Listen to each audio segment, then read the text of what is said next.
The story begins with a voiceover from Wolfstan, a soldier in the employ of the church in 13th century England.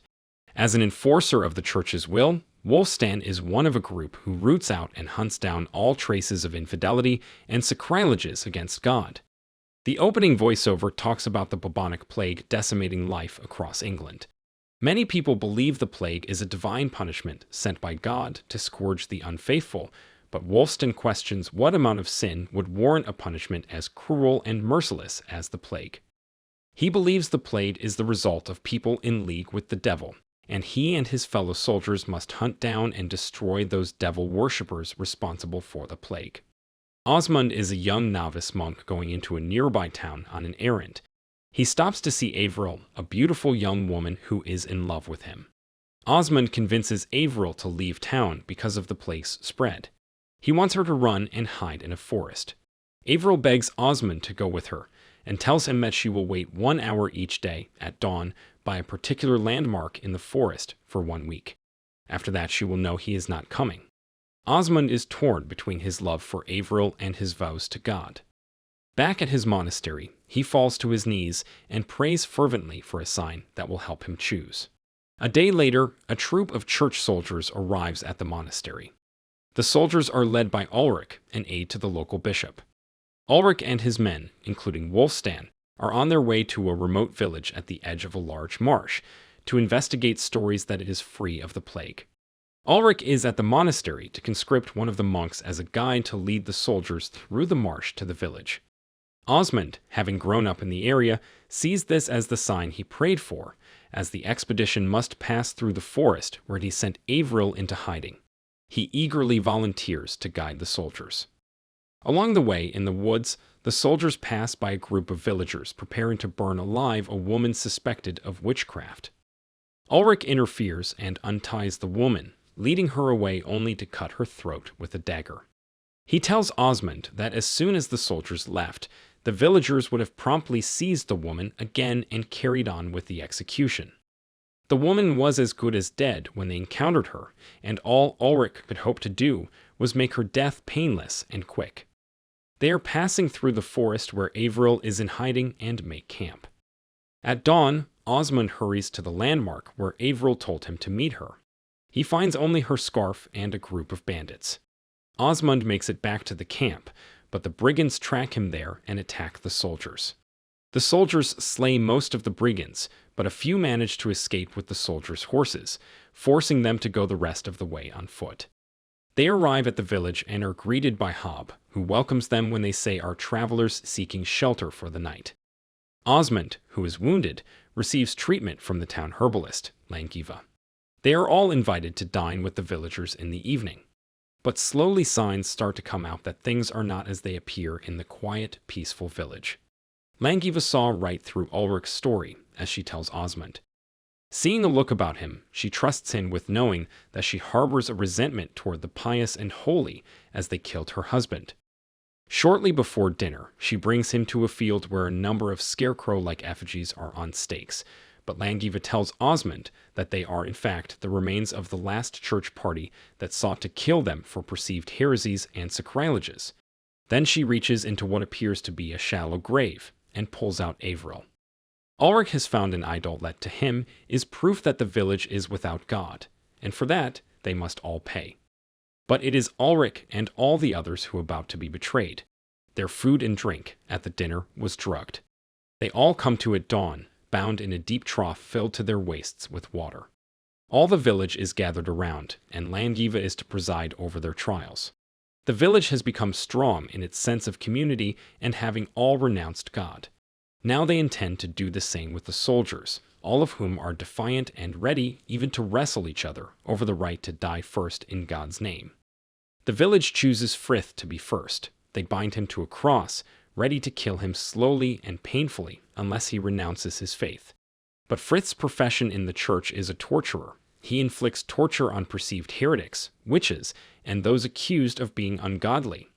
He proves that there is nothing they can teach him about pain, and finally, they simply disembowel him. The next soldier chosen, his morale broken, renounces his faith and God before the village, whereon Langiva says that 3 villagers will escort him to the outskirts and let him go free. A lie, as he is hanged like a common criminal from the trees just outside the village. Langiva directs Osmond to go into a particular nearby house. She still sees him as a potential convert to the village's independent, atheistic way of life. Osmond finds Averill inside. She is in a deep, deep stupor, barely coherent, but she is alive. Still, to Osmond, it appears very much that her mind is gone. He believes Langiva has used dark witchcraft to make Averill into a zombie.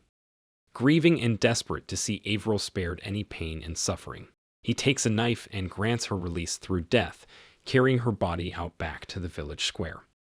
Langiva, angered by Ulrich's continued defiance, has him bound between two powerful draft horses to be drawn and quartered. Hob, instead of letting Ulrich be torn apart, has the horses pull enough to stretch Ulrich like he is on a rack, torturing him. Ulrich appears to break and begs that Osmond be allowed to administer last rites. As the young monk begins to do so, he removes Ulrich's outer garment. Ulrich's body is covered with large, bleeding sores.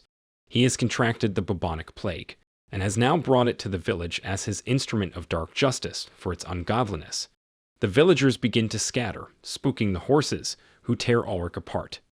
The remaining soldiers manage to grab a dropped knife, cut themselves free, and overpower the remaining villagers. Hob is captured alive, and most of those who remained are killed. Of the soldiers, only Wolfstan survives. Osmond runs after Langiva and accuses her of killing Averill. Langiva answers that she has no powers, no sorcery. She is merely an extremely skillful herbalist who used some parlor tricks with her mastery of herbs and her ability with verbal persuasion to give the villagers confidence and independence. She is not a witch, merely a good leader. She insists she did not kill Averill. She had found her alive in the forest and merely kept her drugged as part of the plan to convert Osmond.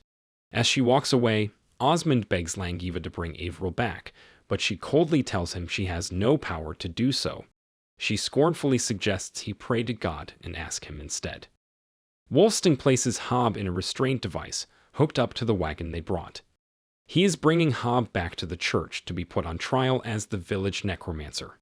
But as he explains in a voiceover, he knew that Hob was not guilty of witchcraft or any form of demonic consort. The village remained free of the bubonic plague, not through witchcraft or necromancy, but merely by its remoteness from the rest of civilization. Once Ulrich was found to have brought the plague to the village, any of the villagers who didn't die in battle with the soldiers were quickly wiped out by the illness. Wolfstan brings Osmond safely back to the monastery en route to the church. Although he prays for Osmond to have a long, peaceful life, a series of voiceovers provided by Wolfstan show that Osmond's life became anything but peaceful.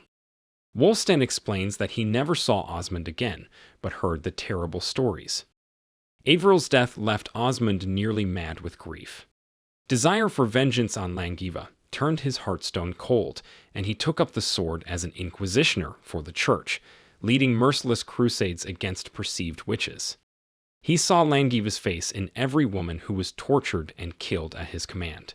He is shown delivering a terrified young woman to a dungeon, where she is brutally tortured. He watches impassively as her toes are crushed with metal pliers, and orders her to be killed when she still does not confess to heresy and witchcraft. Wolfstan's closing voiceover offers a prayer that Osmond somehow found peace in his work, as Osmond is seen presiding over a dark execution where a young woman suspected of witchcraft is dragged in terror from the village fields as she is working there and burned alive. If you enjoyed this video, don't be shy to hit the like button, and if you disliked it, hit the dislike button twice, just to be sure. It would be best if you watched the whole movie. Thank you very much for watching.